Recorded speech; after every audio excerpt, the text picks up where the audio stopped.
صباح الخير. اللهم صل وسلم على حبيبي محمد. بها نبداو.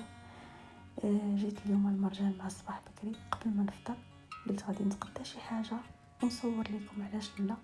هاد المقيلات اللي كانوا دايرين 200 درهم دابا دايرين 79 درهم. ثلاثه المقيلات بهذا الثمن كيبانوا انهم مزيانين. هاد المقيله اللي كانت دايره 69 درهم دابا دايرين لها 49 درهم. هاد المجموعة ديال لي كاسرول اينوكس 5 بيهم كانوا 449 درهم ورجعوا 299 درهم، كاليتي مزيانة. هاد المجورة اللي كانوا 100 درهم رجعوا 79 درهم. حتى هاد المنظمة ديال الحمام اللي كاليتي ديال البلاستيك ديالها صحيح وزوين، كاينه اللي الشكل ديالها على شكل مثلث، وكاينه اللي الشكل ديالها مستطيل كيلصقوا في الحيط بلا ما تقبوا الحيط. هاد العلاقه ديال الفوطات حتى هي نفس الشيء بحالهم كاملين، الثمن ديالهم 9 درهم فاصلة 90.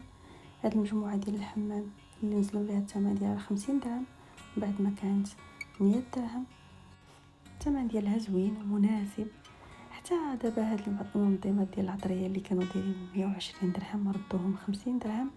اينوكس الجاج مزيانين في الشكل وحتى في الثمن، عجبوني. كاين بزاف ديال الحاجات اللي غنوريهم لكم هنا في هذا الفيديو، الثمن ديالهم مناسب. منهم هاد القريعات او هاد الفازات. هنا كاين بزاف ديال الحاجات ديال الدجاج، قراعي فازات، دايرين ليهم 29 درهم كانوا دايرين 100 درهم. الكاليتي ديالهم زوينه، الزر ديالهم زوين، عجبوني. هادشي كامل فيهم اللي شافهم غيقول هذه هي اللي غنشري، وهذا هو الثمن المناسب، وهذا الشيء اللي كنت كنتسناه. واخا نكون خارج ماشي النيه ديالي انني نشري بحال هاد الحويجات، ولكن انفو نشوف الثمن ديالهم ما يمكنش نفلتهم بحالي بحال بزاف من الناس. ولكن واش فعلا هاد العروض مربحه ولا غير تسويق باش نشري كتر وصافي؟ مرات كنغلطوا حيت كنشوفوا كلمه برومو اولا ناقص 50% وكنقولوا راسنا ربحنا، ولكن الحقيقه بعض المرات كتكون مختلفه شي شويه. اليوم غادي نشارك معكم كيفاش نعرفوا العروض الصادقه من الكاذبه، وباش كل واحد فينا يستهلك بذكاء غادي نحاول نعطيكم بعض المعلومات. واول حاجه خصنا نعرفوها هي ان بعض المتاجر كيديروا حيله بسيطه، كيرفعوا الثمن قبل ايام قليله من التخفيضات ومن بعد كيعطيو نسبه خصم وهميه. مثلا المنتوج كان ب40 درهم كيرفعوه ل50، ومن بعد كيديروا ليه ناقص 20%، وفي الاخير كنشريوه ب40 درهم من جديد، يعني ما تبدل والو.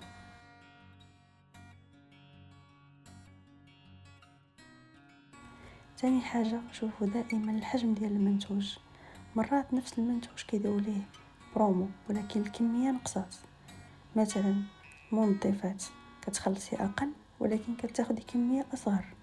وثالث حاجه راك ممكن تلقاي نفس المنتوج بثمن ارخص في واحد الغيون اخر اولا متجر اخر بلا اي تخفيض، يعني ديري مقارنه قبل ما تشري، وهذه هي الاهم.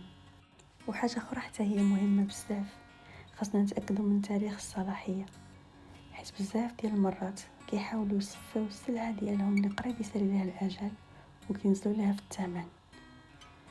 هنا عطيتكم اهم النقاط اللي خاص الناس يردوا لها البال، واكيد كاين اللي عارف هاد المعلومات وكاين اللي ما عارفهمش.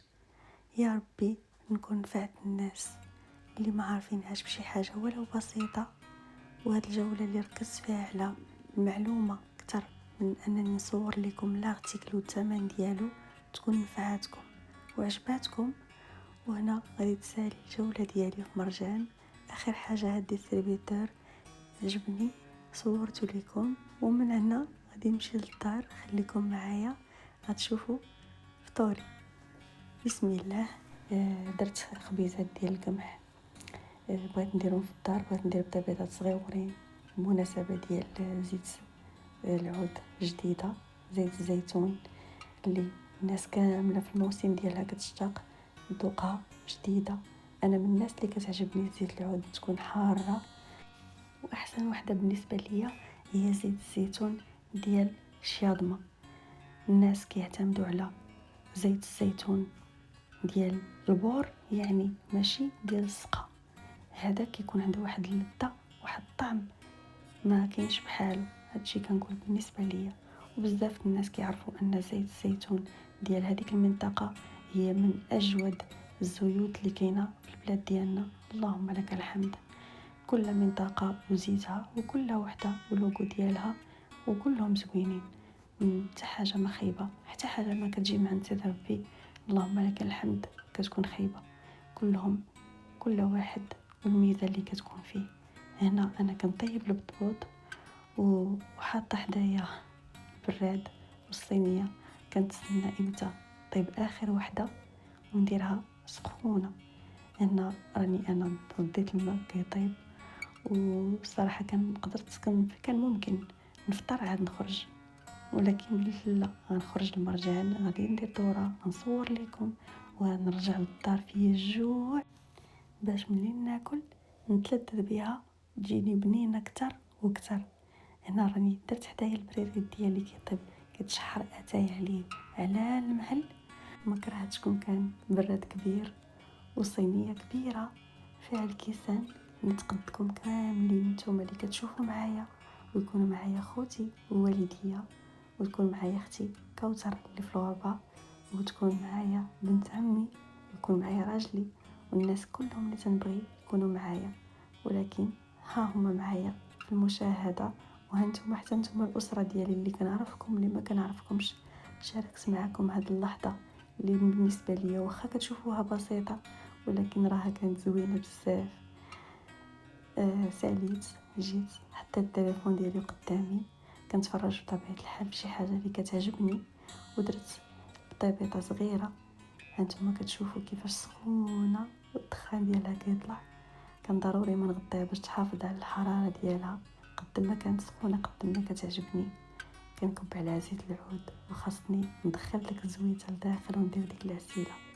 اللهم اديمها نعمه واحفظها من الزوال يا ربي. ترزق كل واحد ما عندوش، ويا ربي دخل هذا الموسم الجاي علينا تا هو بالبركه والخير، ويزيد يطيح الثمن ديال زويته العود وكاع الناس تستافد منها بصحه فطوركم. نتمنى يكون عجبكم هذا الفيديو، ولا عجبكم ما تنسوش دعموني بالاشتراك وتفعلوا الجرس. سلامه.